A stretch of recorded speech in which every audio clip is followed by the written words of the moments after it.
Hey guys, hey friends. I am going to be talking about FFF today, and it was on my heart to talk about this. I think it is continually a subject that we need to think about on the regular every single day as we navigate this continued situation with the pandemic and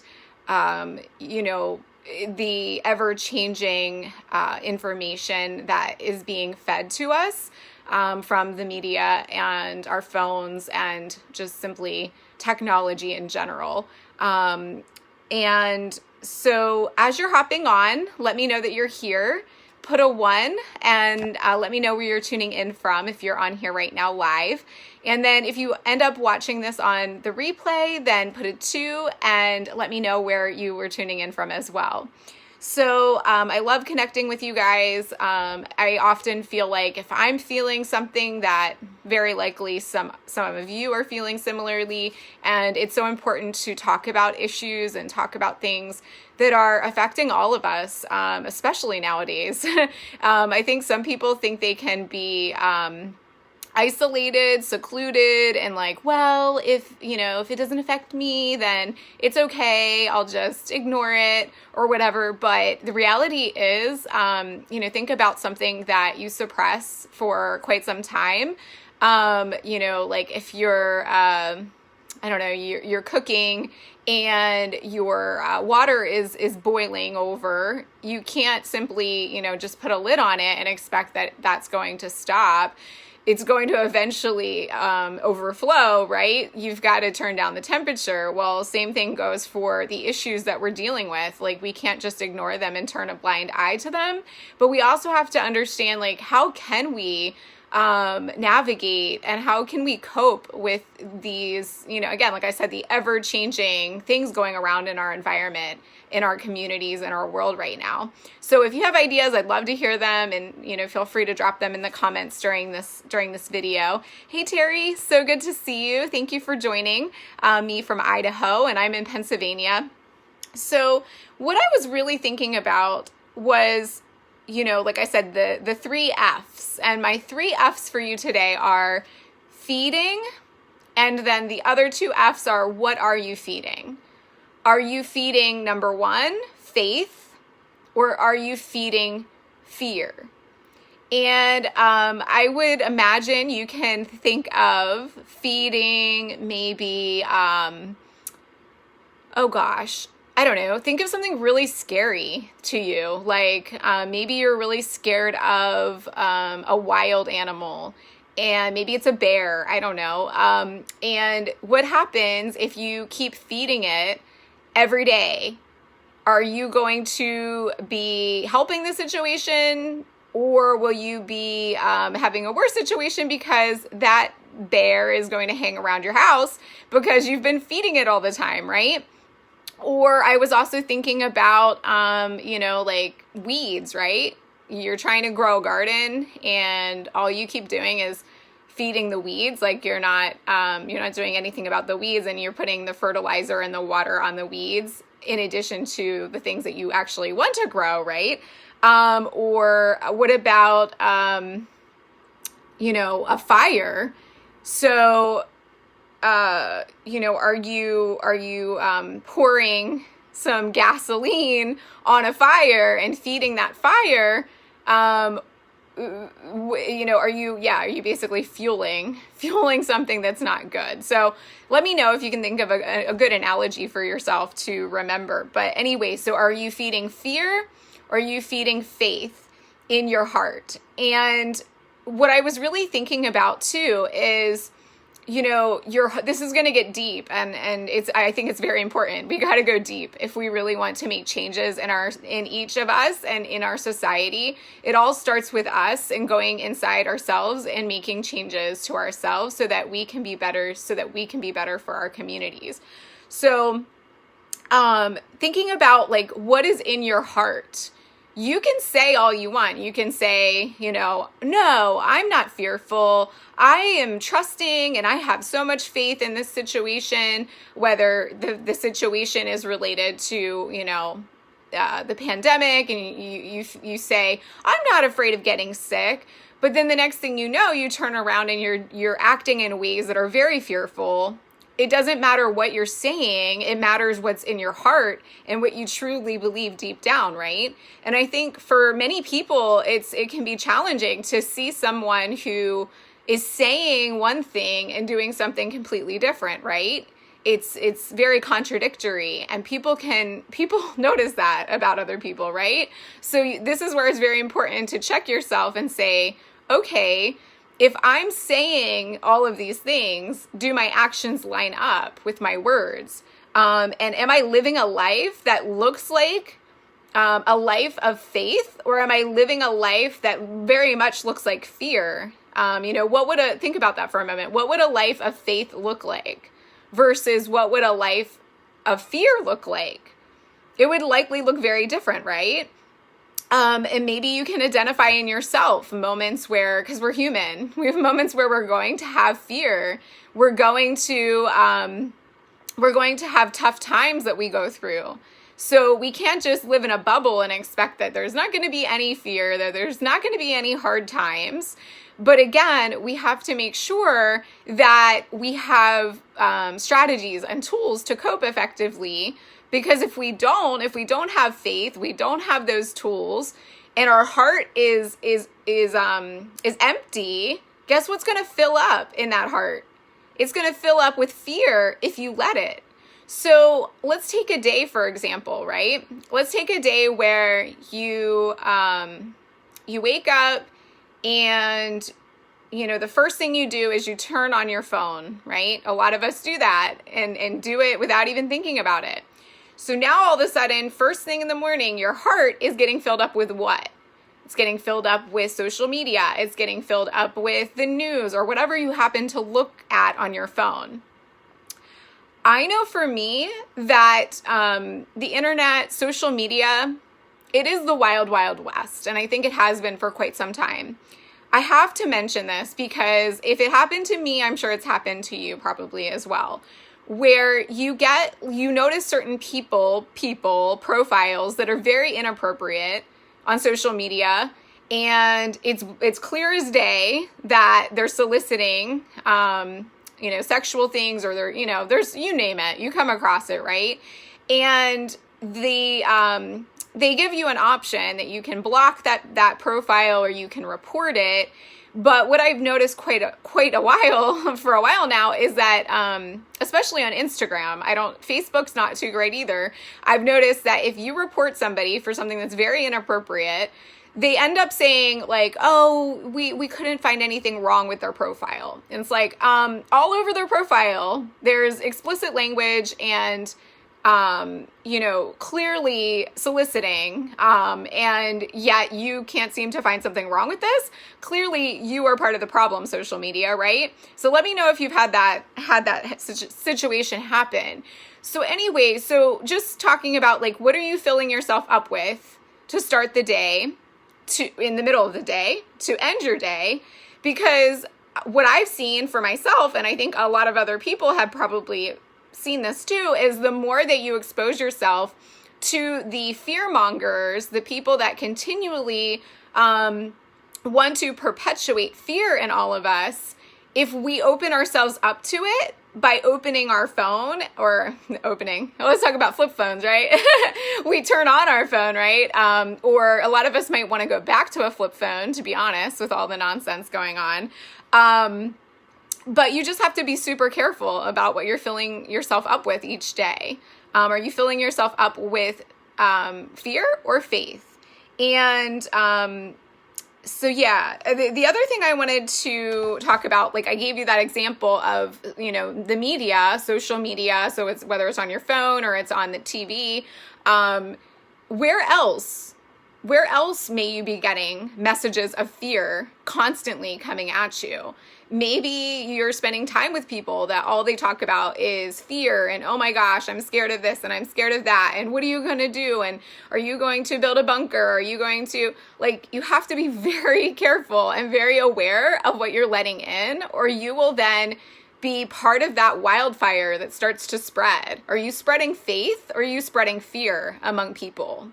And I hope you can see that by spreading fear, that's not going to help the situation at all. It's just going to perpetuate, negative emotions and people living in fear every day. So I had someone ask me a really interesting question recently.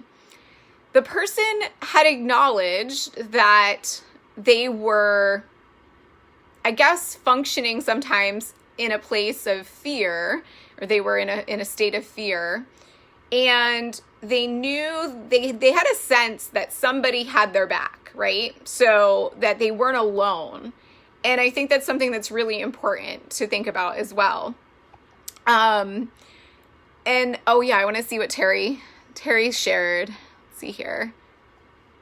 Exactly right. Fear and faith cannot coexist. It's, there's a lot of gray areas in life, but there are things that are very this or this. You choose. And this is one of those situations where, yeah, how am I going to respond to this situation? Am I going to respond with fear and anxiety and worry and doubt? Or am I going to respond with faith and love?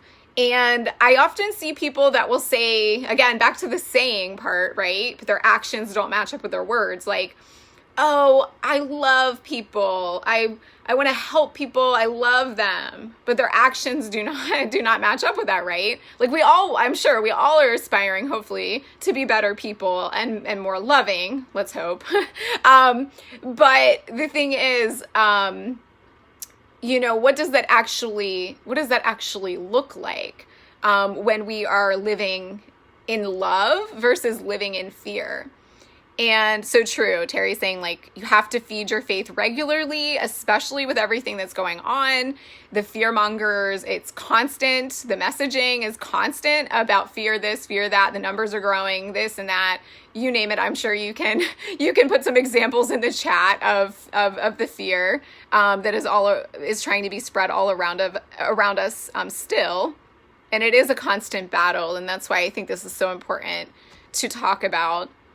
And exactly, we can't live all in a state of like, everything is great, nothing is wrong either, right? It's a balance. We can't just stick our head in the sand like Terry said. We have to be prepared for what's coming. And we also, like, if someone has been honest with you and told you, like, spoke truth in love, appreciate them, because sometimes it's difficult to say. It's difficult to, sometimes speak truth in love, especially to someone that does not want to hear the truth, right? And so we can't just be in denial either about what's going on.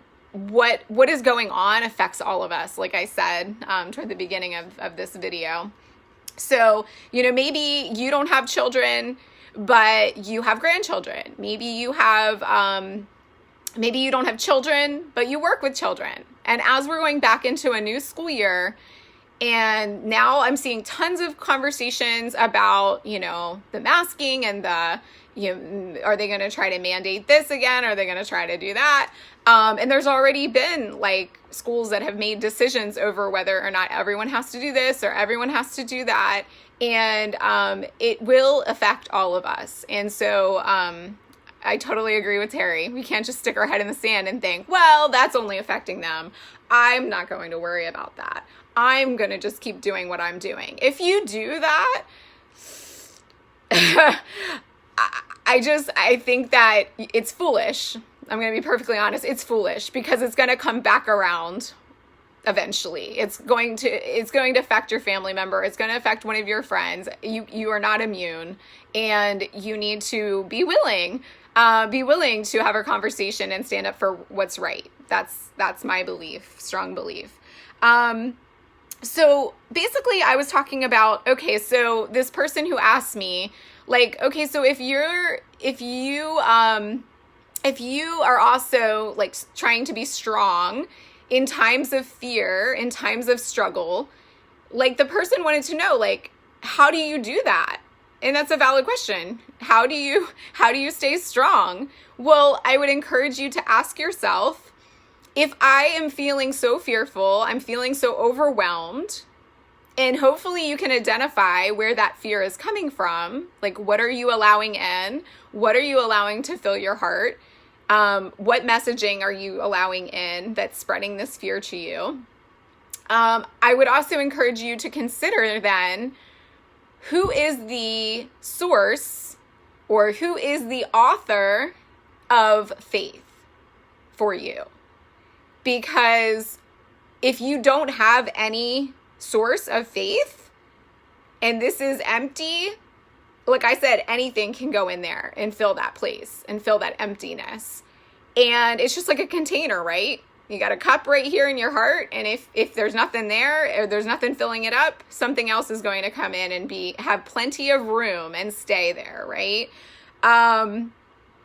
So what the person who asked me this question,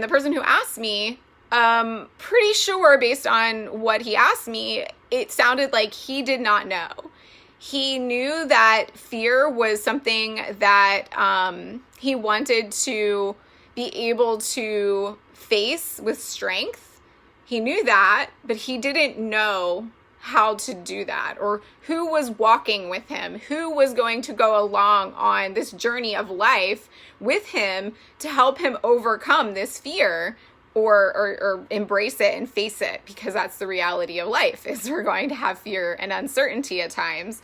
And so what I wanted to talk about is that we can't face fear alone. We can't go through life alone. And I'm sure some of us, many of us at various points in time probably have tried. And how did that work out? How enjoyable was the journey to go at it alone, to do life alone, to be fearful, be worried, be overwhelmed, to doubt things, to doubt yourself, to doubt relationships, but be struggling and thinking about it in your head all by yourself? It's not constructive. It's not. And so with all the things that have been going on, what I have seen is that there has been a huge period of time where people had been isolated. Some people are probably still isolated. I still talk to people that are afraid to leave their house. And then you see the rates of mental illness skyrocketing. Go figure.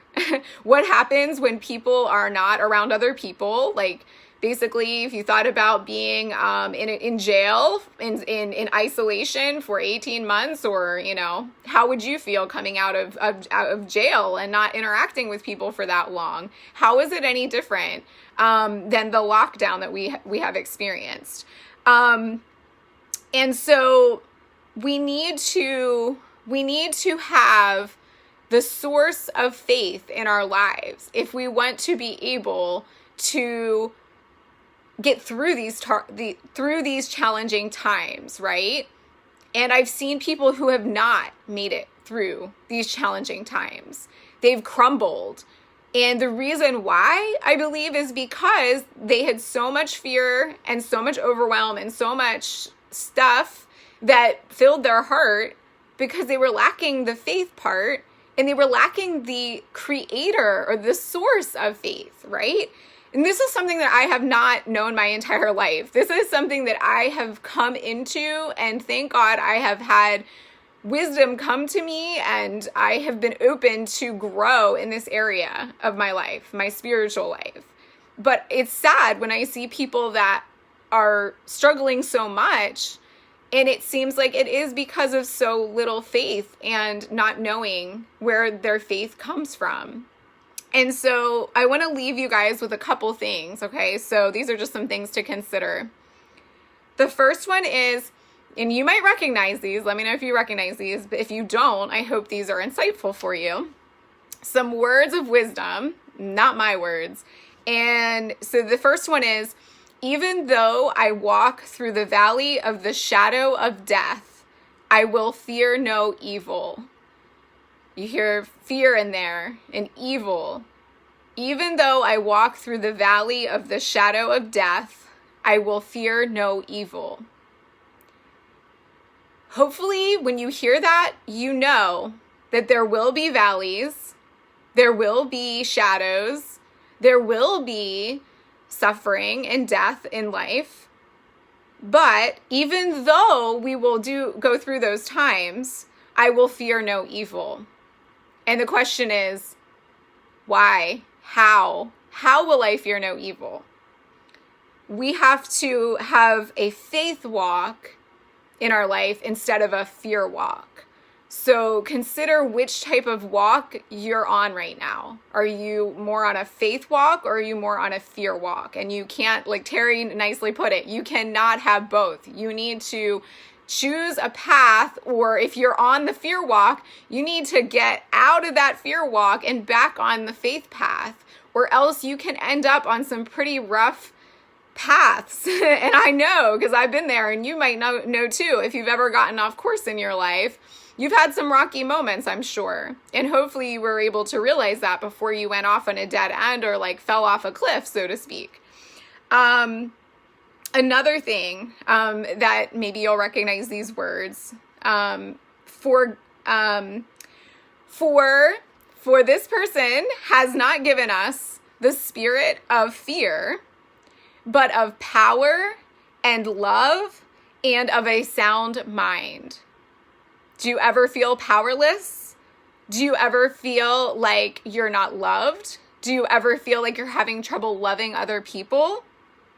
Do you feel like you're going crazy and that your mind is fuzzy and not functioning well? Then that is not a spirit from our source. That is a spirit of something else, right? And okay, and the last one I wanted to leave you with is that that our Creator, our source, is a source of perfect love. And there is no fear in love. Perfect love drives out fear. And so what we really need to think about is when you're in a state of overwhelm and fear and doubt, and you're really in a bad place, how can you shift into a place of love?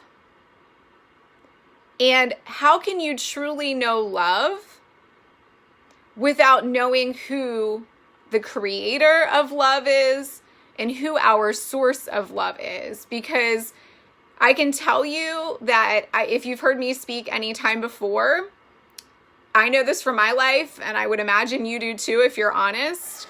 People disappoint us on the regular, right?